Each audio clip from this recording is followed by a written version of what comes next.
দুনিয়ার থেকে যদি কোনো জান্নাতের পাহাড় দেখতে চান তাহলে উহুদের দিকে তাকাবেন। এটা উহুদ জান্নাতের অংশ। আল্লাহ রসুল বলতেন উহুদ আমাকে ভালোবাসে, আমি রসুল উহুদকে ভালোবাসি। আলা বিবাবি বিন আবওয়াবিল জান্নাহ, উহুদ হলো জান্নাতের একটা পাহাড়, সে জান্নাতে চলে যাবে। একসাথে জোরে বলা যাবে কি সুবহানাল্লাহ। দুনিয়াতে যদি কোনো দিন কোনো পাহাড়কে দেখেন যে জান্নাতের পাহাড়, তাহলে দেখবেন উহুদ আল্লাহর জান্নাতের পাহাড়, সে জান্নাতে চলে যাবে। এখনো সেটা আছে, কিয়ামত পর্যন্ত উহুদ থাকবে। রসুল বলতেন উহুদ আমাকে ভালোবাসে, আমি উহুদকে ভালোবাসি। এ উহুদ জান্নাতে চলে যাবে, উহুদ জান্নাতে চলে যাবে। এটা জান্নাতের পাহাড়।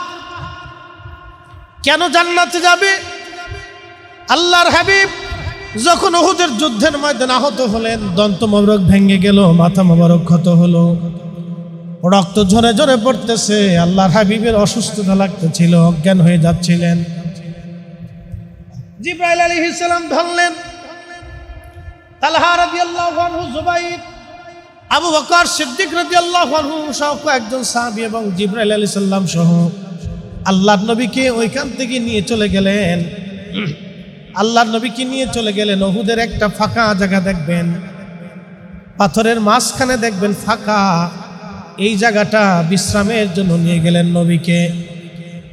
সাহাবায়ে কেরাম ফেরেশতারা যখন ওইখানে নিয়ে গেলেন গোপনে, নবীকে ওইখানে গোপনে রাখলেন। সারা উহুদে জানাজানি হয়ে গেল নবী নাই, নবী শহীদ হয়ে গেছে, নবী দুনিয়াতে নাই।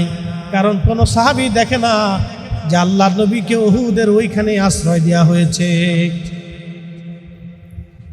উহুদের একটা ফাঁকা অংশ, সে অংশের ভিতর থেকে এখনো জান্নাতের ঘিরান আসে। রাত্রিবেলা গেলে পাবেন, দিনে পাবেন না। আমি এশার নামাজের সময় যখন গেলাম, রাত্রিবেলা নিরিবিলি, কেউ নাই, কোন হাজি ওই সময় রাত্রিবেলা ওই সময় যায় না। রাত্রিবেলা যখন গেলাম, আল্লাহর কসম করে বলি, এত সুন্দর সুঘ্রাণ আসতে লাগলো। পৃথিবীর কোন সুঘ্রাণে আমি এত সুন্দর সুঘ্রাণ পাই নাই।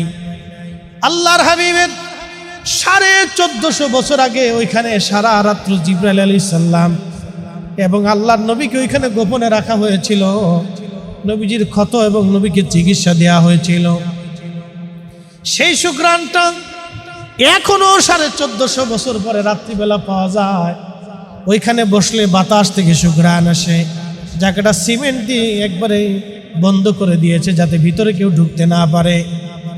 একটু জানালার মতো ফাঁকা আছে, মাথা যদি আপনি আগায় দেন দেখবেন আরো এমন সুন্দর ঘেরান আসে, যে ঘেরানটা পৃথিবীর কোথাও আপনি খুঁজে পাবেন না। এটা আল্লাহর বেহেশতের ঘেরান, আমার রসুল করিমের শরীর মুবারকের সেই সুঘ্রাণ এখনো 1450 বছর পরে পাওয়া যায়। একবার জোরে বলা যাবে কি সুবহানাল্লাহ। এ দুনিয়া এমনি থাকবে, আমরা একদিন থাকব না। সবাই আমাদের ভুলে যাবে, রাসূল আপনি ভুলেন না। আল্লাহুম্মা সাল্লি আলা মাওলানা মুহাম্মদ ওয়ালা সাইয়্যিদিনা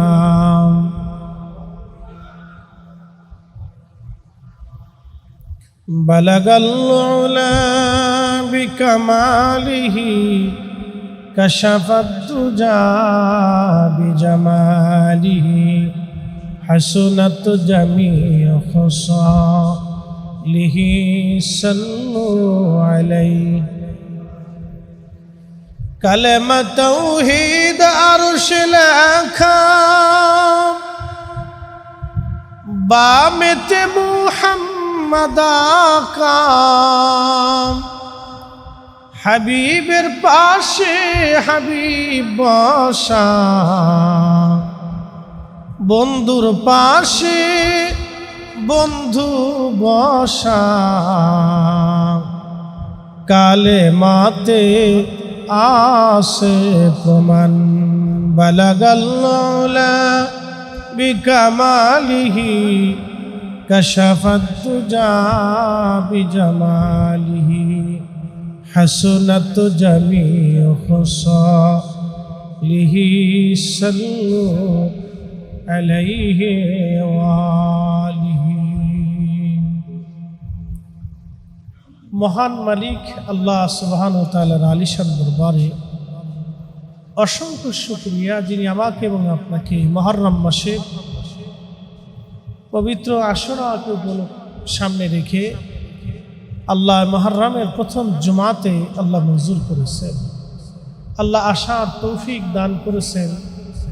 এই জন্য আল্লাহর আলিশান দরবারে আমরা একসাথে সকলে শুকরিয়া করে বলি আলহামদুলিল্লাহ।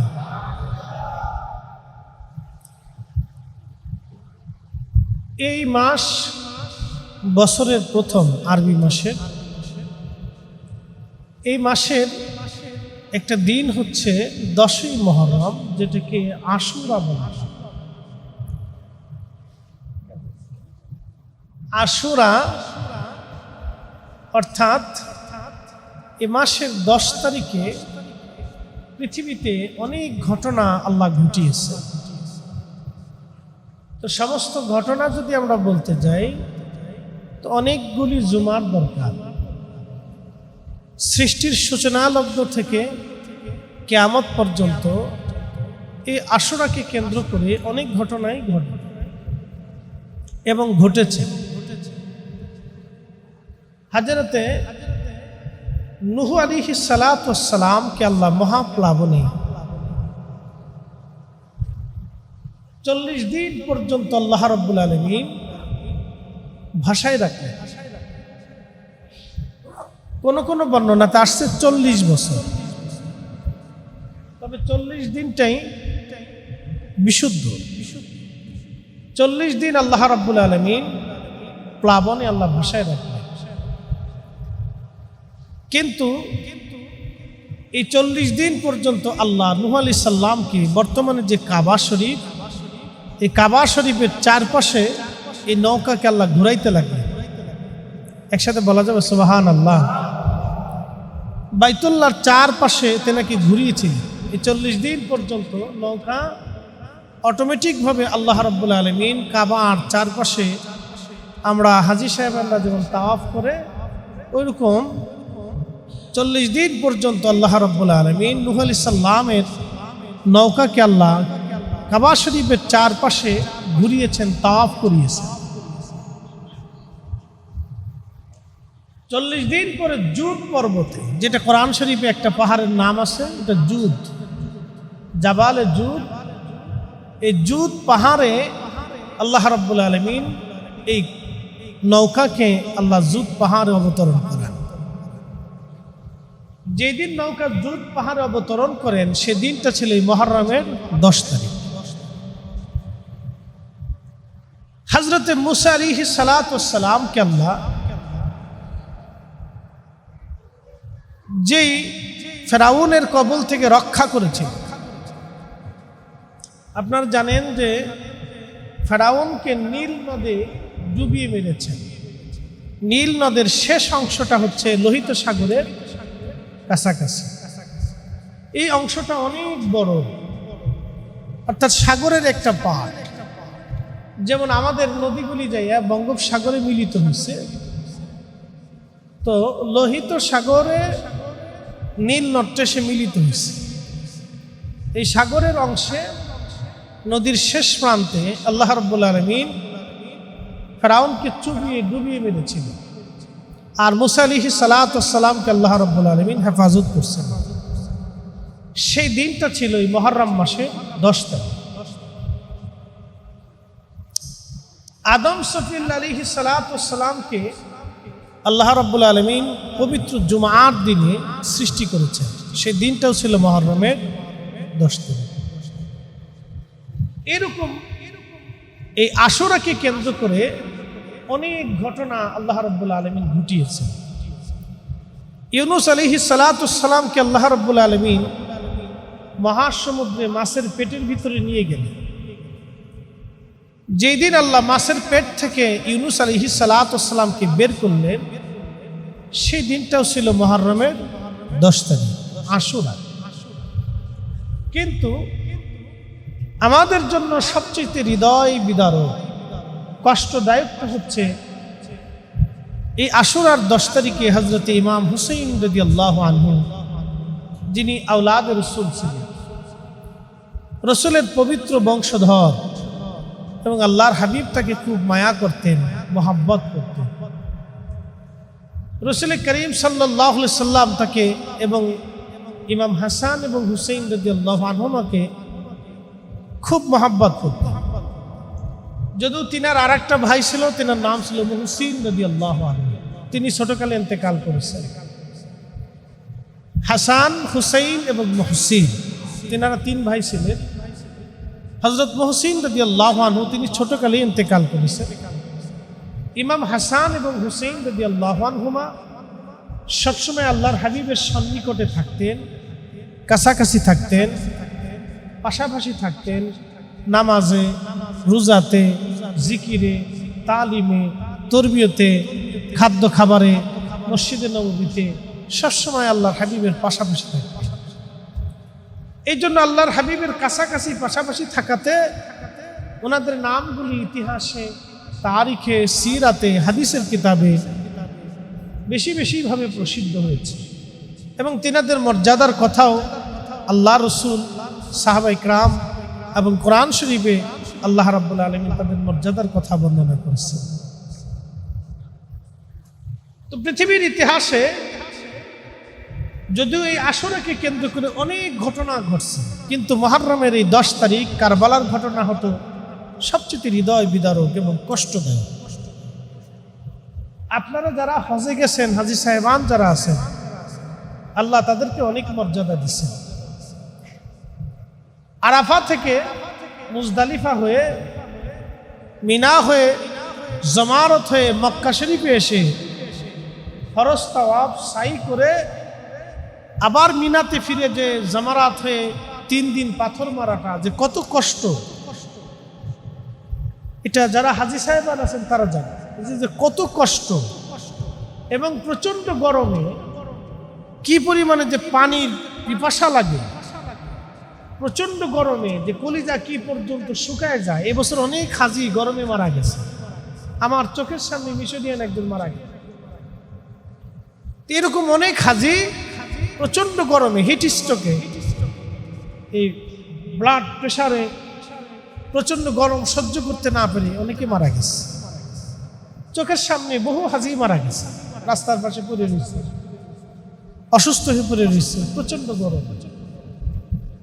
এই যে পানির যে একটা পিপাসা, এই কঠিন একটা পিপাসা আরবের শুষ্ক আবহাওয়াতে প্রচন্ড গরমে, এটা যারা প্র্যাকটিক্যালি না দেখছে, না বুঝছে, তারা বুঝবে না। এই মুহররমের 10 তারিখে ইমাম হুসাইন রাদিয়াল্লাহু আনহু সপরিবারে 3 দিন পর্যন্ত ইরাকের ফোরাত নদীর তীরে 3 দিন পর্যন্ত তাদেরকে তৃষ্ণার্ত রাখা হয়েছে। আপনি এবার বুঝেন তো তাদের কষ্টটা কেমন হয়েছে, কি কঠিন পানির তৃষ্ণা তাদেরকে দেওয়া হয়েছে। 3 দিন পর্যন্ত তাদের পরিবারে কোনো পানি ছিল না।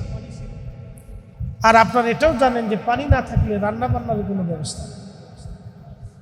3 দিন ক্ষুধার্ত এবং তৃষ্ণার্ত একটা পরিবার, ছোট্ট বাচ্চা থেকে শুরু করে সেদিন কাউকে পানি দেওয়া হয়। এই কঠিন কষ্টটা, 3 দিনের পানি তৃষ্ণা এত জটিল ছিল যে ইমাম হুসাইন রাদিয়াল্লাহু আনহুর পরিবারে সেই তৃষ্ণাটা, সেই ব্যথাটা, সেই যন্ত্রণার ইতিহাস যখন আমাদের সামনে আসে, তখন এই আশুরার দিনটাকে আমাদের কাছে খুব কষ্ট অনুভূত হয়। আশিকে রাসূলদের হৃদয়ে রক্তক্ষরণ হয়। এই জন্য এই আশুরাকে কেন্দ্র করে, মুহররমকে কেন্দ্র করে ইমাম হুসাইন রাদিয়াল্লাহু আনহুর স্মরণটা বেশি উঠে আসে। কারণ এই ঘটনাটা অত্যন্ত মর্মান্তিক, বেদনাদায়ক, কষ্টদায়ক ছিল। তিনাদের মর্যাদা সম্পর্কে আল্লাহর কোরআন একটা হাদিস, আল্লাহ একটা আয়াত আল্লাহ রাব্বুল আলামিন এইভাবে দিচ্ছে। সহিহ মুসলিমের কিতাবু ফাযাইল আসহাবিন নবী, এই কিতাবের ভিতরে বাবু ফাদাইলু মানাকিব আহলে বাইতুন নবী সাল্লাল্লাহু আলাইহি ওয়াসাল্লাম, রাসূল করিম সাল্লাল্লাহু আলাইহি ওয়াসাল্লামের আহলে বাইতের মর্যাদা সম্পর্কে এই আয়াতের তাফসীরও আসছে। আম্মাজান আয়েশা সিদ্দিকা রাদিয়াল্লাহু আনহা তিনি বলেন, আল্লাহর নবী হুজরা মোবারকে বসে আছেন, ওনার গা মোবারকে একটা কালো চাদর ছিল, চাদরটা কালো, পশম দিয়ে বাঁধা। তো চাদর গায়ে দিয়ে রাসূল করিম সাল্লাল্লাহু আলাইহি সাল্লাম বসে আছে। এই সময় আয়াত নাজিল হচ্ছে। আপনারা জানেন যেখানে বর্তমানে রওজা শরীফ, এটাই কিন্তু আম্মাজান আয়েশা সিদ্দিকা রাদিয়াল্লাহু আনহার হুজরা ছিল। বাম পাশে দেখবেন বাবে জিবরাইল, একটা দরজা এখনো আছে, এই দরজা দিয়ে জিবরাইল আলাইহিস সালাতু ওয়াস সালাম আল্লাহর হাবিবের কাছে এসে ওহী নিয়ে আসতেন, কথা বলতেন। তারপরে আসে বাবুন নিসা, এই দরজা দিয়ে মহিলা সাহাবে কিরাম এসে আল্লাহর হাবিবকে পর্দার আড়াল থেকে বিভিন্ন বিষয়ে প্রশ্ন করতেন, জানতেন। তার একটু আগে আসলে আহলে সুফা সাহাবায়ে কিরামদের একটা টিভি ছিল, এখানে তারা বসতেন থাকতেন, এখানে একটা গাছ ছিল। আল্লাহর হাবিবের এই রওজা শরীফে, রওজা শরীফটাই বর্তমান, তখন ছিল হুজরা মোবারক। তা আল্লাহর হাবিব এইখানে বসে আছেন। এই ডান দরজার দিক দিয়ে তাকাইলে বাবুস সালাম, একবারে সোজা আগে গেলে একটা মসজিদ পাবেন, মসজিদে আলী।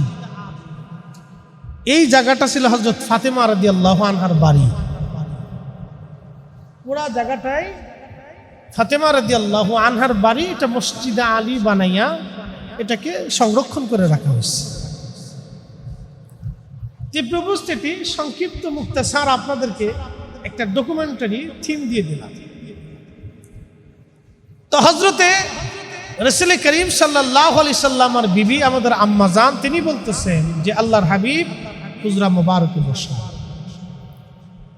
ঠিক এমন সময় কোরআন শরীফের আয়াত নাজিল হচ্ছে। জিবরাইল আলাইহিস সালাম আসলেন, বাবে জিবরাইল দিয়ে ঢুকে আল্লাহ পাক তার দূত জিবরাইল আলাইহিস সালাম নবীকে বলেন, ইন্নামা ইউরিদুল্লাহু লিইউযহিবা আনকুমুর রিজসা আহলাল বাইতি ওয়া ইউতাহহিরাকুম তাতহীরা।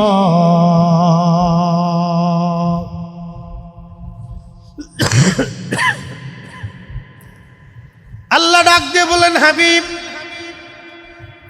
প্রিয় রাসূল আমার, আপনি নবীজির আহলে পরিবার, আহলে বায়াতকে আমি আল্লাহ পবিত্র করে দিয়েছি, পাক ও পাক সাফ করে দিয়েছি আমি আল্লাহ। এই জন্য মসজিদে নববী পৃথিবীর সবচেয়ে দামি মসজিদের মধ্যে একটা মসজিদ, যেটা মসজিদে নববী। পৃথিবীর কোথাও রিয়াজুল জান্নাহ নাই, জান্নাতের বাগান কোথাও নাই, কিন্তু একটা মসজিদে রিয়াজুল জান্নাহ আছে। আল্লাহ রাসূল বলতেন, আয়েশা, আমার উম্মত যদি জানতো এই আমার রিয়াজুল জান্নাহর ভিতরে ইবাদত করা, নামাজ পড়া কতটুকু দামি, তাহলে আমার উম্মতরা হামাগুড়ি দিয়ে হলেও পৃথিবীর বিভিন্ন প্রান্ত থেকে আমার এইখানে নামাজ পড়তো, দোয়া করতো। রিয়াজুল জান্নাহ এত দামি, আমার উম্মত যদি জানতো, উম্মত যদি এর নেকের হালত দেখতো, এর মর্যাদার স্তর যদি আমার উম্মত দেখতো, তো হামাগুড়ি দিয়ে হলেও আমার এই রিয়াজুল জান্নাতে এসে নামাজ পড়তো। আল্লাহ রাসূলের মিম্বার শরীফ থেকে হুজরা শরীফ পর্যন্ত রিয়াজুল জান্নাহ, পৃথিবীর মধ্যে একটা জান্নাতের টুকরা হচ্ছে রিয়াজুল জান্নাহ। আপনি যদি জান্নাত রিয়াজুল জান্নাতে নামাজ পড়েন, তাহলে বুঝলেন আপনি জান্নাতের ভিতরে নামাজ পড়েছেন। এই অংশটুকু জান্নাতি অংশ, সুবহানাল্লাহ বলবেন না? যদি কোনোদিন রিয়াজুল জান্নাতে নামাজ পড়েন, তাহলে বুঝবেন আপনি জান্নাতে নামাজ পড়ছেন। আল্লাহু আকবার। না, আরো জোরে বলেন, আল্লাহু আকবার। এটা জান্নাতের অংশ, দুনিয়াতে বেহেশতের অংশ। এটা এই অংশটুকুন জান্নাতে যাবে শুধু আল্লাহ রসুলের সোহবতের কারণে, আসা যাওয়ার কারণে। আজ আপনারা দেখছেন বেশি কিন্তু দূরে না, হুজরা মোবারক থেকে এখন তো রওজা শরীফ থেকে বেশি একটা দূরে না। এই অংশটুকুন বেহেশতের বাগান, আল্লাহ রসুল বেহেশতের টুকরা বলেছেন। দুনিয়াতে যদি জান্নাতের অংশ দেখতে চান তাহলে রিয়াজুল জান্নাহ হচ্ছে জান্নাতের অংশ। দুনিয়ার থেকে যদি কোনো জান্নাতের পাহাড় দেখতে চান তাহলে উহুদের দিকে তাকাবেন, এটা উহুদ জান্নাতের অংশ।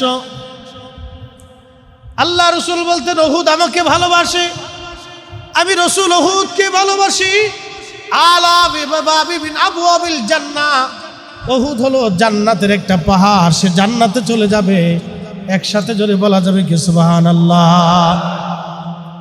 দুনিয়াতে যদি কোনোদিন কোনো পাহাড়কে দেখেন যে জান্নাতের পাহাড়, তাহলে দেখবেন উহুদ আল্লাহর জান্নাতের পাহাড়, সে জান্নাতে চলে যাবে। এখনো সেটা আছে, কিয়ামত পর্যন্ত উহুদ থাকবে। রসুল বলতেন উহুদ আমাকে ভালোবাসে, আমি উহুদকে ভালোবাসি। এ উহুদ জান্নাতে চলে যাবে, উহুদ জান্নাতে চলে যাবে। এটা জান্নাতের পাহাড়। কেন জান্নাতে যাবে? আল্লাহর হাবিব যখন উহুদের যুদ্ধের ময়দানে আহত হলেন, দন্ত মোবারক ভেঙে গেল, মাথা মোবারক ক্ষত হলো, রক্ত ঝরে ঝরে পড়তেছে। আল্লাহর হাবিবের অসুস্থতা লাগতেছিল, অজ্ঞান হয়ে যাচ্ছিলেন। জিবরাইল আলাইহিস সালাম ধরলেন। তালহা রাদিয়াল্লাহু আনহু, জুবাইর, আবু বকর সিদ্দিক রাদিয়াল্লাহু আনহু সহ একজন সাহাবী এবং জিবরাইল আলাইহিস সালাম সহ আল্লাহর নবীকে ওইখান থেকে নিয়ে চলে গেলেন। আল্লাহর নবীকে নিয়ে চলে গেলেন উহুদের একটা ফাঁকা জায়গা দেখবেন, পাথরের মাঝখানে দেখবেন ফাঁকা, এই জায়গাটা বিশ্রামের জন্য নিয়ে গেলেন নবীকে। সাহাবায়ে কেরাম ফেরেশতারা যখন ওইখানে নিয়ে গেলেন গোপনে, নবীকে ওইখানে গোপনে রাখলেন।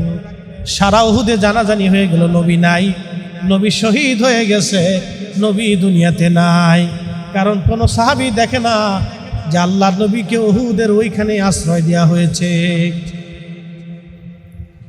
উহুদের একটা ফাঁকা অংশ, সে অংশের ভিতর থেকে এখনো জান্নাতের ঘেরান আসে। রাত্রিবেলা গেলে পাবেন, দিনে পাবেন না। আমি এশার নামাজের সময় যখন গেলাম, রাত্রিবেলা নিরিবিলি, কেউ নাই, কোন হাজি ওই সময় রাত্রিবেলা ওই সময় যায় না। রাত্রিবেলা যখন গেলাম, আল্লাহর কসম করে বলি, এত সুন্দর সুঘ্রাণ আসতে লাগলো, পৃথিবীর কোন সুঘ্রাণে আমি এত সুন্দর সুঘ্রাণ পাই নাই। আল্লাহর হাবিবের 1450 বছর আগে ওইখানে সারা রাত্র জিবরাইল আলাইহিস সালাম এবং আল্লাহর নবীকে ওইখানে গোপনে রাখা হয়েছিল। নবীজির ক্ষত এবং নবীকে চিকিৎসা দেওয়া হয়েছিল। সেই সুঘ্রাণটা এখনো 1450 বছর পরে রাত্রিবেলা পাওয়া যায়। ওইখানে বসলে বাতাস থেকে সুঘ্রাণ আসে। জায়গাটা সিমেন্ট দিয়ে একবারে বন্ধ করে দিয়েছে যাতে ভিতরে কেউ ঢুকতে না পারে। একটু জানালার মতো ফাঁকা আছে, মাথা যদি আপনি আগায় দেন দেখবেন আরো এমন সুন্দর ঘেরান আসে, যে ঘেরানটা পৃথিবীর কোথাও আপনি খুঁজে পাবেন না। এটা আল্লাহর বেহেশতের ঘেরান, আমার রসুল করিমের শরীর মুবারকের সেই সুঘ্রাণ এখনো 1450 বছর পরে পাওয়া যায়। একবার জোরে বলা যাবে কি সুবহানাল্লাহ। আমি নিজে বহু সময় পর্যন্ত ওখানে বসছি, দোয়া করছি, এশার নামাজ পড়ছি, দোয়া করছি, নফল পড়ছি, দোয়া দুরুদ পড়ছি। একবারে রওজা শরীফ সোজাসুজি এখান থেকে দীর্ঘ সময় সুঘ্রাণ বাতাসের সাথে আসতে থাকে। আর ওখানে গেলে আরো সুঘ্রাণ। আল্লাহু আকবার। এখান থেকে অনেক কিছু শিখার আছে, আমাদের অনেক কিছুই আমাদের বুঝার আছে। প্রিয় উপস্থিতি, এই উহুদ আল্লাহর জান্নাতের একটা পাহাড়। যদি জান্নাতি কোনো পাহাড় দেখতে চান তো উহুদের দিকে তাকাবেন, এটা জান্নাতের পাহাড়। আর আল্লাহ রাসূল বলেছেন রিয়াদুল জান্নাতটা হচ্ছে দুনিয়ায় জান্নাতের একটা অংশ। এ জান্নাতে চলে যাবে, এটা জান্নাতেও চলে যাবে, এটা জান্নাতের একটা পার্ট, একটা অংশ। এখানে কেউ যদি নামাজ পড়ে তো সে জান্নাতে নামাজ পড়ছে। আল্লাহু আকবার। তো প্রিয় উপস্থিতি, এই কোরআন নাজিল হচ্ছে, হুজুর আপনার আহলে বায়াতকে আমি পবিত্র করে দিয়েছি। তা আল্লাহর নবী চাদর মোবারক টেনে গায়ে লাগাইয়া ওখান দিয়ে বের হয়ে সোজাসুজি ফাতেমা রাদিয়াল্লাহু আনহার বাড়ির সামনে এসে দাঁড়াইল। হযরত ফাতেমা রাদিয়াল্লাহু আনহা আসলেন, প্রিয় বাবাকে দেখে কন্যা দৌড়ে আসছে বাবার কাছে। দৌড়ে আসার পরে আল্লাহর নবী চাদর মোবারক দিয়ে ফাতেমা রাদিয়াল্লাহু আনহাকে ঘিরে ধরলেন, চাদর দিয়ে জড়িয়ে ধরলেন। ফাতেমা রাসূল কারীমের চাদর মোবারকের ভিতরে আসলেন। মাকে দেখে ইমাম হাসান রাদিয়াল্লাহু আনহু নানাকে দেখে দৌড়ে আসলেন। আল্লাহর নবী তাকেও চাদরের মধ্যে জড়িয়ে নিলেন। হযরত ইমাম হুসাইন রাদিয়াল্লাহু আনহু দেখে দৌড়ে আসলেন। আল্লাহর হাবিব তাকেও চাদরের মধ্যে জড়িয়ে ধরলেন। হযরত আলী রাদিয়াল্লাহু আনহু দৃশ্য দেখে দৌড়ে চলে আসলেন। আল্লাহর নবী তাকেও চাদরের মধ্যে জড়িয়ে ধরে আল্লাহ রাব্বুল আলামিনের হাবিব আসমানের দিকে তাকিয়ে বলেন, আল্লাহুম্মা হাউলাই আহলি, আল্লাহ এরা আমার আহল, এরা আমার আহল। আল্লাহুম্মা হাউলাই আহলি, আল্লাহ এরা আমার আহল। সুম্মা তালা, আম্মা জান আয়েশা বলতেছেন, আমি দেখলাম নবীজি এরপরে তেলাওয়াত করেন, হে রব আপনি বলেছেন ইন্নামা ইউরিদুল্লাহু লিইউযহিবা আনকুমুর রিজসা আহলাল বাইতি ওয়া ইউতাহহিরাকুম তাতহীরা। নবী বলেন, আল্লাহ আপনি বলেছেন পাক করে দিয়েছেন। আল্লাহুম্মা হাউলাই আহলি, আল্লাহ এরা আমার আহল, এদেরকে আপনি পবিত্র করে দিয়েছেন। আল্লাহ এরা আমার আহল, এরা আমার আহল। এই জন্য এই পাঁচজন মসজিদে নববীতে জুনুবি হালতেও তারা ঢুকতে পারত। পৃথিবীর কোনো মানুষ মসজিদে নববীতে জুনুবি হালতে যেতে পারবে না, কিন্তু এই পাঁচজন জুনুবি হালতেও মসজিদে নববীতে যেতে পারতেন। 1 নম্বর আল্লাহর নবী, 2 নম্বর ফাতেমা, 3 নম্বর আলী, 4 নম্বর হাসান, 5 নম্বর হুসাইন রিদওয়ানুল্লাহি তাআলা আলাইহিম আজমাইন। এই পাঁচজন আল্লাহর পবিত্র ব্যক্তি। একবার জোরে বলা যাবে কি সুবহানাল্লাহ? আল্লাহ কর্তৃক নির্বাচিত ব্যক্তি, এরা আল্লাহ কর্তৃক পবিত্র। আল্লাহ সব দিক থেকে তাদেরকে সাফ করে দিয়েছে। তো এই জন্য এই আশুরার 10 তারিখটা ইমাম হুসাইন রাদিয়াল্লাহু আনহুর শাহাদাতের বিষয়। আর এই শাহাদাতটা ছিল অত্যন্ত কঠিন এবং হৃদয়গ্রাহী, হৃদয় বিদারক, কষ্টদায়ক ছিল। 3 দিন তৃষ্ণার্ত পিপাসার্ত আহলে বাইতের রাসূলকে তিলে তিলে কষ্ট দিয়ে তাদেরকে শহীদ করা হয়েছে। অনেক বড় জুলুম তাদের সাথে করা হয়েছিল, অনেক বড় অত্যাচার। যার কারণে আশুরার 10 তারিখ আসলে এই ঘটনাগুলি আমাদের স্মরণে আসে, আমাদের হৃদয়ে ব্যথা লাগে, কষ্ট হয়। আশিক রাসূল যারা, তাদের কাছে এই দিনটা অত্যন্ত কষ্ট হয়। কিন্তু এই দিনটাকে কেন্দ্র করে আমাদের সিয়ামতলবম্বলিবি যারা আছে, তারা পিঠ কাটে, ঘোড়া বানায়, এরপরে শোভাবর্ধন কি এক ধরনের মিছিল তারা করে, শরীরে কাটাকাটি করে। এগুলি ইসলাম কখনোই সমর্থন করে না। এগুলি না রাসূল কারীমের সুন্নাহ, না সাহাবায়ে কেরামের সিদ্ধান্ত, না উলামা ফুদালা আউলিয়া কিয়াদের সিদ্ধান্ত। এগুলি হচ্ছে এক ধরনের অতিরিক্ততা। আল্লাহর হাবিব বলেছেন, আশুরা আসলে তোমরা একটা আমল করবে। আফজালুস সিয়াম বাদা রমাদান শাহরুল্লাহিল মুহাররম। মাহে রমজানের পরে শ্রেষ্ঠ রোজা হচ্ছে আশুরার রোজা। একসাথে বলা যাবে সুবহানাল্লাহ। মাহে রমজানের পরে শ্রেষ্ঠ রোজার নাম কি? আশুরার রোজা। 9 তারিখ 10 তারিখ রাসূল করিম সহিহ মুসলিমে বলেছে, আফজালুস সিয়াম বাদা রমাদান, সবচেয়ে দামি রোজা মাহে রমজানের পরে শাহরুল্লাহিল মুহাররম, মুহাররমের রোজা। সবচেয়ে দামি রোজা মাহে রমজানের পরে এই আশুরার রোজা, 9 তারিখ এবং 10 তারিখ। এর পিছনে একটা ঘটনা আছে। আল্লাহ রাসূল মদিনাতুল মুনাওয়ারাতে গেলেন, তখন মদিনাতে অনেক ইহুদি অনেক ইহুদিদের বসবাস মদিনায়। প্রিয় নবীজি মদিনায় যাওয়ার পরে দেখলেন ইহুদিরা আশুরার 10 তারিখে রোজা রাখে। আল্লাহর নবী ইহুদিদেরকে জিজ্ঞেস করলেন, ইহুদিরা তোমরা 10 তারিখে কেন রোজা রাখো? ইহুদিরা জবাব দিল, হুজুর এই আশুরার 10 তারিখে আমাদের নবী মুসাকে আল্লাহ ফেরাউন থেকে নাজাত দিয়েছিলেন, এবং আশুরার 10 তারিখে ফেরাউনকে আল্লাহ নীল নদের মধ্যে লোহিত সাগরে চুবিয়ে মেরেছিলেন। সেই জন্য আমরা শুকরিয়া স্বরূপ এই আশুরার 10 তারিখে রোজা রাখি। আল্লাহর নবী বলেন, ইহুদিরা তোমাদের চাইতে আমার হক বেশি, কারণ মুসা আমার ভাই, আমিও নবী, মুসাও নবী। মুসা আমার ভাই, আমি মুসার ভাই, তোমাদের চাইতে হক আমার বেশি। তোমরা যদি রোজা রাখো তাহলে আমিও রোজা রাখবো। সুবহানাল্লাহ বললেন না? আমার সাহাবীরা তোমরা আশুরার 10 তারিখে রোজা রাখবা। আব্বাস রাদিয়াল্লাহু আনহু বলেন, ইয়া রাসূলুল্লাহ আমরা ইহুদিদের বিরোধিতা করার জন্য আদিষ্ঠিত হয়েছি, ইহুদিরা যা করে আমরা তার বিপরীত করব। হুজুর ইহুদিরা যদি 10 তারিখে রোজা রাখে তাহলে আমরাও যদি 10 তারিখ রোজা রাখি, এটা কেমন হয়? আল্লাহর নবী বলেন, ওগো চাচাজান, আল্লাহ যদি আমাকে আগামী বছর বাঁচায় রাখে তাহলে আমি 9 তারিখে রোজা রাখবো এবং 10 তারিখ রোজা রাখবো। ওরা রোজা রাখে একটা, আমরা রোজা রাখবো 2টা। একবার জোরে বলা যাবে কি সুবহানাল্লাহ?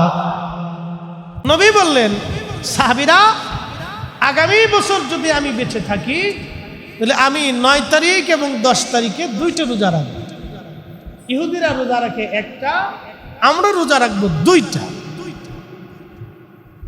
তো এখান থেকে আশুরার পবিত্র 2টা রোজা আসছে। আপনারা রোজা রাখবেন, রোজা রাখবেন। আহলে বাইতে রাসূলের মহব্বতে আপনারা তাদের জন্য দান সদকা করতে পারেন এবং তাদের জন্য দোয়ার ইন্তজাম করতে পারেন। চোখের পানি ফেলে তাদের জন্য আপনাদের পক্ষ থেকে কিছু নেকি হাদিয়া তাদেরকে বকশিশ করতে পারেন। এগুলি মহব্বতের একটা অংশ। আপনি যেটাকে মহব্বত করেন, ভালোবাসেন, এগুলির একটা অংশ। আহলে বাইতে রাসূলকে মহব্বত করা এটা রাসূল করিম সাল্লাল্লাহু আলাইহি সাল্লামের ঘোষণা। আল্লাহর নবী বলেন, আল হাসানু ওয়াল হুসাইনু ইবনা, হাসান আর হুসাইন আমার 2 জন বংশধর। আমাদের সবার বংশ আসছে ছেলেদের থেকে, আর আমার নবীর বংশ আসছে মেয়ে থেকে। সুবহানাল্লাহ বলবেন না? আমাদের সবার বংশ কি? ছেলে থেকে।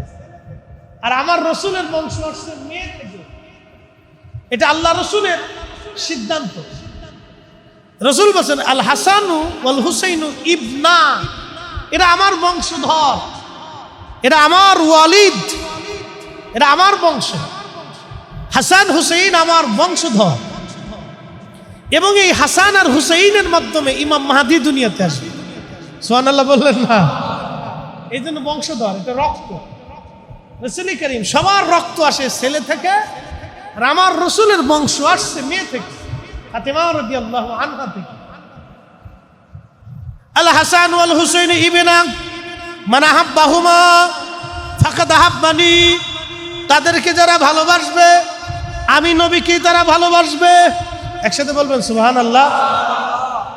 এই পাগড়ি কার সুন্নত? আল্লাহ রাসূলের। টুপি আল্লাহ রাসূলের সুন্নত, দাড়ি আল্লাহ রাসূলের সুন্নত, ডান হাত দেখা আল্লাহ রাসূলের সুন্নত, এই জুব্বা পরা আল্লাহ রাসূলের সুন্নত। শুধু রাসূলের সুন্নত না, এটা আমাদের আব্বাজান আদম আলাইহিস সালামের সুন্নত। শোনেন, আজকে আপনাদেরকে শোনাই, আব্বাজান আদম আলাইহিস সালামকে যখন আল্লাহ দুনিয়াতে পাঠাইছে তখন বেহেশতের পাতা, গাছের পাতা দিয়ে ওনার ইজ্জত এবং আম্মাজান হাওয়া আলাইহিস সালামের ইজ্জত আবরু আমরা ঢাকছে। ওই অবস্থায় আছে আল্লাহ হযরত আদম আলাইহিস সালামকে দীক্ষা দিলেন, ব্রেনে জ্ঞান দিলেন। তিনি ভেড়ার পশম উঠিয়ে ওই পশম দিয়ে সুতা বানিয়ে সর্বপ্রথমে আদম আলাইহিস সালাম একটা জুব্বা বানিয়েছিলেন, আর আম্মাজান হাওয়া আলাইহিস সালামকে দিয়েছিলেন একটা কামিজ। কামিজ মহিলারা যেটা আমাদের জুব্বার মতোই পরে, একটা কামিজ লম্বা পোশাক আছে না, আর একটা উন্না। এটা হলো আম্মাজানের প্রথম পোশাক, কামিজ, ওড়না। আর আদম আলাইহিস সালামের প্রথম পোশাক হচ্ছে জুব্বা। এই জন্য আরাবিয়ানরা যত ধনী হোক ওরা জুব্বা ছাড়া কিছু পরে না। আর আমাদের দেশের পোলাপান একটু ধনী হইলেই খালি সিরা প্যান্ট আর হাফ প্যান্ট এগুলি পরা দোষ। কি কথা কন না বুঝেন না আপনারা?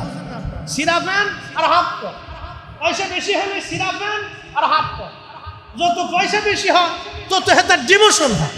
কিন্তু আরবে দেখবেন ওরা প্যান্ট পরবেন, ওরা জুব্বা পরবেন।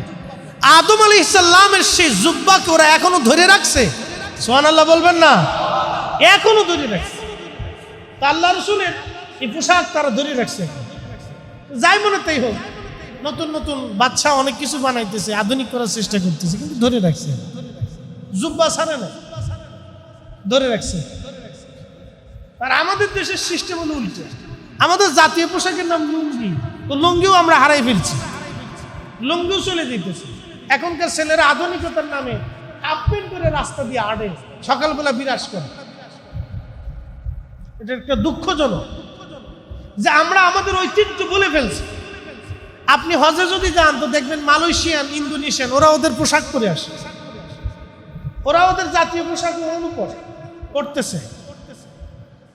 তা আমরা আমাদের জাতীয় পোশাকটাও ভুলে গেছি। এগুলি আমাদের স্মরণে রাখতে হবে, এগুলি আমার বোঝার দরকার। প্রিয় উপস্থিতি, আল্লাহ রাসূল বললেন যে হাসান আর হুসেনকে যারা ভালোবাসে তারা আমাকে ভালোবাসে। রাসূল আরো বললেন মান হাব্বা সুন্নতি, যে আমার সুন্নাহকে ভালোবাসে, ফাকাদ আহাব্বানি, সে আমি নবীকে ভালোবাসি। একসাথে বলবেন না সুবহানাল্লাহ? রাসূল কারীমের সুন্নাহকে ভালোবাসা মানে নবীকে ভালোবাসা, রাসূলের আওলাদদেরকে ভালোবাসা মানে রাসূলকে ভালোবাসা। আমান আহাব্বানি কানা মাই ফিল জান্নাহ, যে আমার সুন্নাহকে ভালোবাসবে সে আমি নবীর সাথে আল্লাহর জান্নাতে চলে যাবে। আল্লাহর নবী বললেন, ও আমার উম্মতেরা শোনো, ফাকাদ আহাব্বানি, যে আমার হাসান আর হুসেনকে ভালোবাসলো সে আমি নবীকে ভালোবাসলো। ওমান আহাব্বানি, যে আমাকে ভালোবাসলো, আহাব্বাহুল্লাহ, সে আল্লাহকে ভালোবাসলো। ওমান আহাব্বাহুল্লাহ, যে আল্লাহকে ভালোবাসলো, যে আল্লাহকে ভালোবাসলো, আদখালাহুল জান্নাহ, আল্লাহ থেকে জান্নাতে দিয়ে দিবে। একসাথে জোরে বলা যাবে সুবহানাল্লাহ। তাহলে নবীর সুন্নাহ এবং আহলে বাইতে রাসূল এদেরকে যা এইগুলিকে যারা ভালোবাসবে তারা রাসূল কারীমের সাথে আল্লাহকে ভালোবাসে জান্নাতে চলে যাবে। আমার আবগাদাহুমা, এবং আমার হাসান হুসেনকে যারা কষ্ট দিবে, ফাকাদ আবগাদানি, তারা আমাকে কষ্ট দিবে। যারা আমার হাসান আর হুসেনকে কষ্ট দিবে তারা আমাকে কষ্ট দেবে। ওমান আবগাদানি, আমাকে যারা কষ্ট দিল, ফাকাদ আবগাদাহুল্লাহ, সেজন্য আল্লাহকেই কষ্ট দিল। ওমান আবগাদাহুল্লাহ, যে আল্লাহকে কষ্ট দিল, আদখালাহুন নার, আল্লাহ থেকে জাহান্নামে পাঠিয়ে দিবে। এই জন্য দস্তে কারবালার ময়দানে দুইটা পার্ট ছিল। এক পার্ট ইমাম হুসেইন রাদিয়াল্লাহু আনহু, তিনি আর মাত্র ৭২ জন, অন্য পার্টে ২২,০০০ মতান্তর কম বেশি সৈন্য সামন্ত আছে।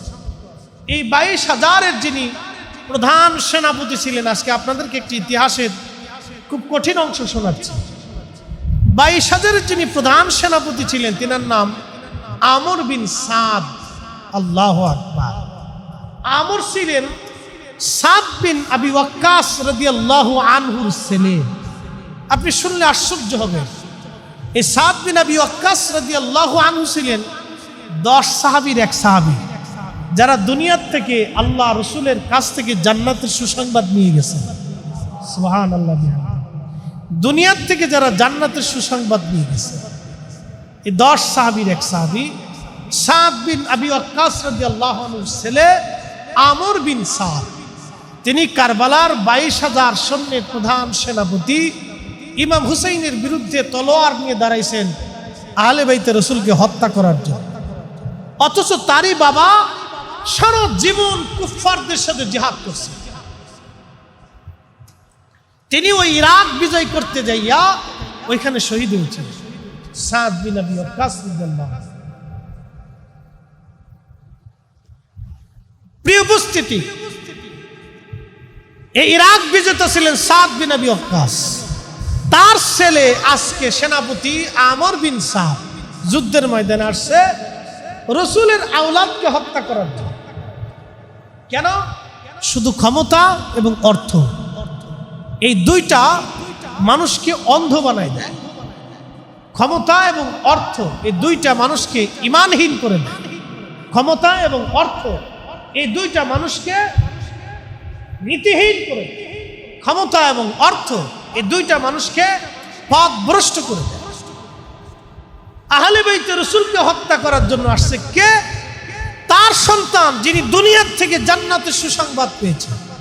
যদি ওই দিন সাদ বিন আবি ওয়াক্কাস বেঁচে থাকতেন, অবশ্যই সন্তানের বিরুদ্ধে যুদ্ধ করতেন। অবশ্যই তিনি ইমাম হুসাইনের পক্ষে নিজের সন্তানের বিরুদ্ধে তলোয়ার ধরতেন। আহা, এগুলি ইতিহাস অত্যন্ত মর্মান্তিক, বেদনাদায়ক। সেদিন ইমাম হুসাইন রাদিয়াল্লাহু আনহু বলেছিলেন, হে সাদের বেটা, তুমি কি আমাকে চিনো না? তুমি কি আমার আব্বাজানকে চিনো না? তুমি কি আমার আম্মাজানকে চিনো না? তুমি কি আমার নানাজানকে চিনো না?